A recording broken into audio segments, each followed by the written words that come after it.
Welcome to r/Nuclearrevenge, where OP gets revenge against a kitten killer. Our next Reddit post is from Deleted. So, a few months back, I found my cat Gigi on the street. He was so young, maybe a couple of months old, so I felt as if I couldn't just leave him there. He also looked extremely malnourished, and it was so heartbreaking to see. Just in case he was an escaped kitten, I posted flyers all over the neighborhood and on lost pet forums for my area. Absolutely no one contacted me, so I took him to the vet and registered him as my pet. I got him vaccinated, chipped, and neutered when he was old enough. When I first found him, I thought that he was a Russian blue. He looked exactly like them, down to the face shape and eye color. As he got older, his stripes never faded like the breeder said they would, so I abandoned the idea that he was a Russian blue. Besides, it's downright preposterous that an expensive breed of cat would be abandoned like that, right? Out of curiosity, even though he's legally my cat now, I decided to check the neighborhood watch and lost pet forums.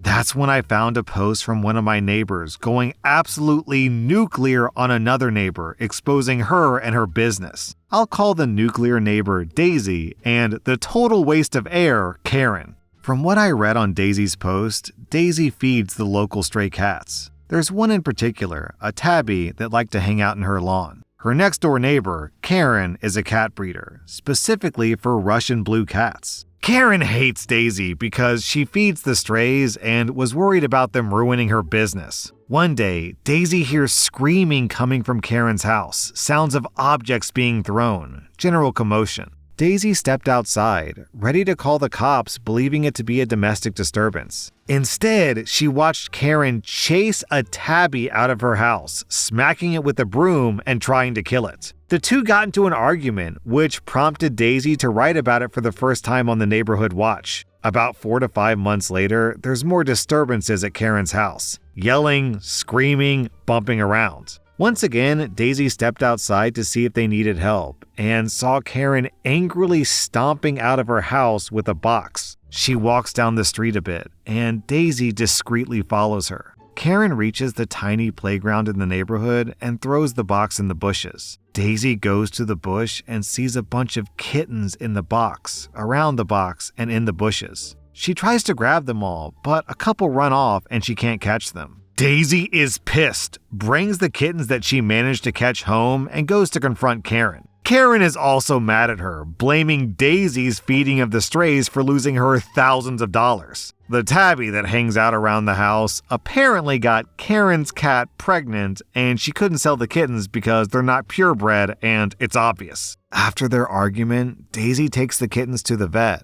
and most have injuries, broken tails, injured ribs, etc. Once Daisy got home, she reported Karen for animal abuse and then started to expose Karen online. Everywhere she could, Daisy told people not to buy from Karen, even going on to her breeder page and exposing what she did to the kittens. From what she knows, Karen completely lost her business. Despite this, every month, Daisy will post about Karen and warn people not to buy from her, just in case. Now, I'm not sure if Gigi is a part of the kittens that came from that. He could very well be just a gray tabby from strays. But the timeline matches up. I'm not sure if Karen is going to face legal charges for the abuse she did to those kittens, but I sure hope so.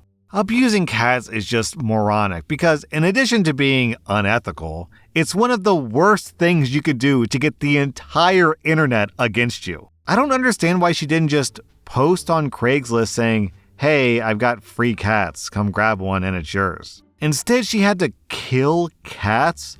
Awful. Some people get into animal breeding because they love the animal. Other people get into animal breeding because it's just a means to make a few bucks. And it's clear that Karen is the second half. Our next Reddit post is from Chaotic Lokian. I'm a wheelchair user because of a fainting disorder.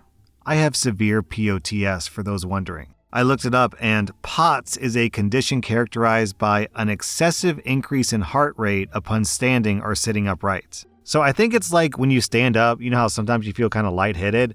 It's that, but way, way worse, if I'm understanding this correctly. I came home from work to see a car parked right under a no parking fire lane on the sidewalk. It blocked the way into my apartment, and I had to leave the wheelchair in my car. I started taking photos of the car because this had been an issue with the owner for months. My landlord had told me to get photos of it and email them to him every time she did it after I mentioned it one time in passing. While I was taking a photo, the owner of the car came out of her apartment to scream at me. I stayed calm and tried to walk into my apartment. She got in my face to continue screaming, and by reflex, I shove her back. She then grabbed me by the throat and began to punch me. After a minute, my neighbors and roommate, who were having a smoke, came running and got her off me. Police were called. Paramedics showed up because my neck was bleeding.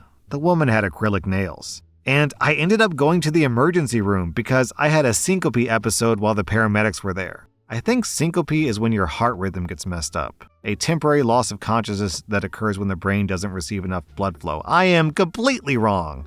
It is like a fainting episode. Okay. I decided to press charges thinking I'd just get an aggravated assault or something. I made sure the police came while she was home because I knew she had a gun on the wall, despite being a convicted felon. When the police went to arrest her, they found that the car was stolen without insurance, she didn't have a license, there were used needles all over the apartment with her 8-year-old child, and the gun, which was also marked stolen. The child is in foster care, and she's in jail without bond. The district attorney said that her child recorded the incident. She had apparently told her to, and it was already ruled as assault because of the overwhelming proof. Plus the 7 counts of assault she had gotten in the past 5 years already. Had I gotten her nailed with it outside of her home, she probably would have only gotten probation since she was a parent. But now she lost her kid, her home, her car, and is going to be in jail for about 30 years or more, depending what the state charges her for with the drugs.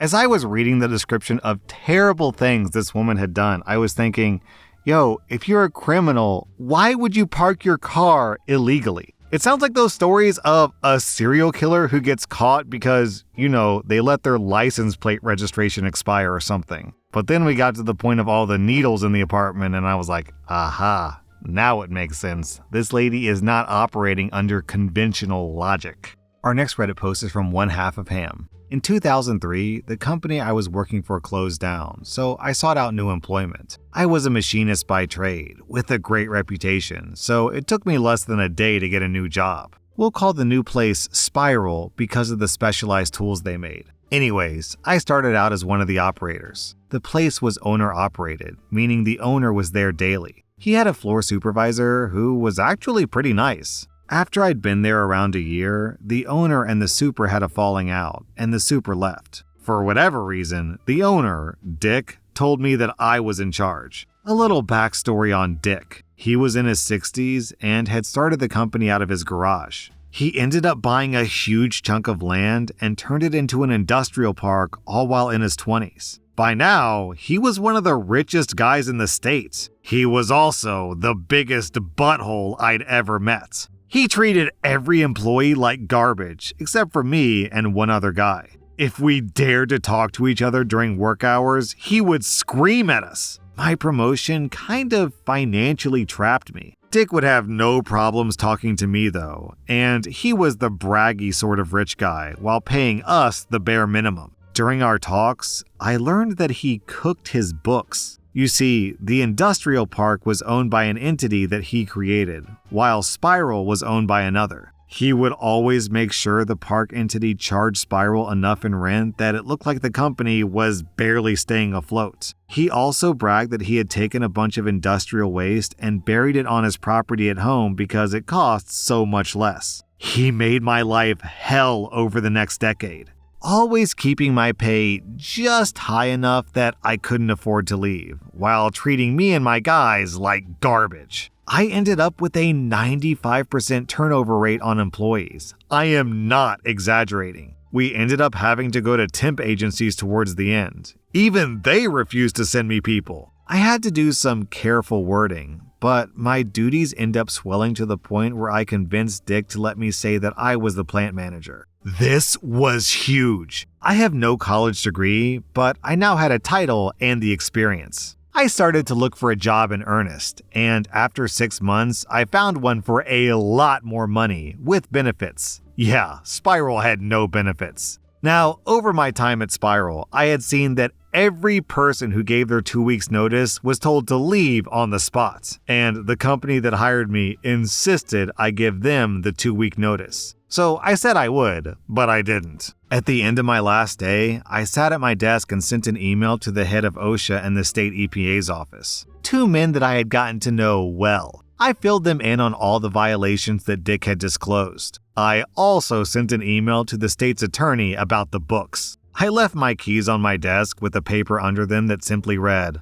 "I quit." I never found out if the state attorneys went anywhere, but the contact at OSHA let me know the company ended up with $150,000 in fines for some willful violations. And the guy from the EPA dug up half of Dick's property before he admitted to where he buried the waste. Last I knew, Dick ended up in jail. Tax evasion! That's how Al Capone got taken down, actually. If you're gonna cook the books, don't brag about it, you idiot. Our next Reddit post is from OG Sister Midnight. 15 years ago, I had a boyfriend that I'd been with for 6 years. He moved to another city for work while I finished my studies, and then I would move there too. He was apartment hunting, subleasing in the meantime. He came home almost every weekend and during Christmas and New Year's. He found an apartment in January and invited me up to show it and prepared to move up. He was looking for a job, looking for new furniture, etc. Late February, I told him it's time to terminate the lease on the apartment in our hometown when he suddenly broke up with me. I was shocked and very sad. He collected some clothes and his very expensive computer, which he built from scratch. It was his baby. 2 weeks later, he updated his profile picture on Facebook to him and another woman kissing. Obviously, they hadn't been dating 2 weeks. I called him and called him out on it, and he admitted to having met her 2 months ago. He was at the airport to travel abroad with his buddy for the weekend, so we didn't talk long. That same evening, I decided to tell the new girlfriend. I managed to find her on Facebook and wrote to her. She didn't believe me at first, of course. But I sent her texts, pictures, I described their apartment in detail. Well, her apartment, as it turned out. And when I sent her a dick pic that he had sent me with their bedroom clearly in the background, she said, "Okay, enough, I believe you." She told me they'd been dating for 8 months, not 2. She had been in Africa for 2 months in December and January, which would explain why he was able to be with me for 2 weeks over the holidays, and why he could invite me to see the apartment. We wrote each other a lot. He sent both of us the exact same Valentine's Day text. He bought us the exact same Christmas present, etc. You get the picture. After comparing notes, it was time for revenge. She cut up all of his clothes and left them in a pile on the floor. I told her about the PC and advised her to tear that thing to pieces. She hacked it with screwdrivers and hammers, and every piece was beyond saving. When he came home on Sunday, she tossed him out with nowhere to go, but not before showing him that all his possessions were obliterated. Also, OP clarifies, I need to clarify that legally it was my PC. I'd won money on one of those scratch lottery tickets, but since we were living together, I kind of thought of it as ours. Huge mistake. The funny and kind of subtle part of this is that actually, this guy could sue his girlfriend for damaging all of his belongings. But since OP convinced his current girlfriend to do it, OP is completely immune from any damages. Our next Reddit post is from Balloon Not Bandit. One day, I was on my evening walk with my dog, and we came across a small dog standing in the middle of the street, shaking. Its hair was matted, had mange, ridden with fleas, one eye swollen and sealed shut with mucus. Nails so long it was walking on the back of its paws, malnourished and quivering. I was shocked. I called my wife to bring me a blanket and come pick us up. While I was waiting, the door of the house in front of us opened, and out came a disheveled-looking older man. He started calling for the dog to come inside. I absolutely lost it. I screamed at him, asking if it was his dog, and he replied that it was. I asked him why it was in such bad shape, and he said, "She's sick and won't eat." I yelled at him there was no effing way in the world I was letting him take her back inside. The shouting match lasted long enough for a few neighbors to come outside. who later told me that he had another dog in the house. Eventually, my wife pulls up and I wrap the doggo in the blanket and go home. I looked up the name of our local no-kill shelter, but they were closed until the following day. My wife and I decided to call the dog Sally. I gave Sally a bath and went and bought some wet food since she wouldn't eat dry kibble.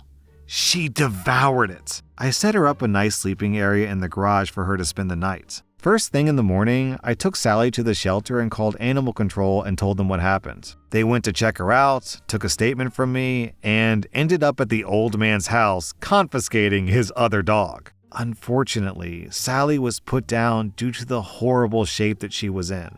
She was also very old. Here's where the revenge begins. This old butthole's house was on the route I took to walk my dog twice a day. My dog liked to take a dump about 2 houses before we reached his. Perfect! Now I didn't need to carry bags of poop all the way back to my house. I started tossing them on this guy's roof twice a day. At first, he would climb a ladder around once a week to get them down, but eventually I broke his will to do that. This went on for about a year before I moved. His roof was covered in poo bags. I also printed out flyers with his address and pictures of how I found Sally and put them in all the neighbors' mailboxes. I live across town now, but every couple of months I ride by and toss a bag of dog poop on his roof to let him know that I'm still thinking about Sally. People in the comments are saying this is more r/petty revenge than r/nuclear revenge. I think I'd go with r/poopy revenge.